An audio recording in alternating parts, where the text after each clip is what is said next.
دانية كلوا واشربوا هنيئا بما أسرفتم في الأيام الخالية. وأما من أوتي كتابه بشماله فيقول يا ليتني لم أوت ولم أدري ما حسابي كانت الغالية عني مالية عني سلالية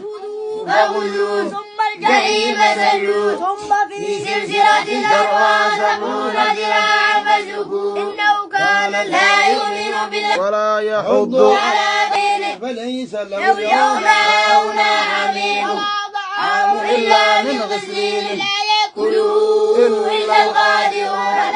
أقسم بما تبصرون وما لا تبصرون لقول رسول كريم هو بقول شاعر قليل ما تؤمنون ولا بقول كاهن قليل ما تنزيل من رب العالمين علينا بعد الأقاويل منه باليمين ثم لغدنا منه وزيرا من كل أحد عنه عاجزين لتذكرة للمتقين ونعلم أن منكم مكذبين لحسرة على الكافرين وإنه لحق اليقين فسبح باسم ربك العظيم.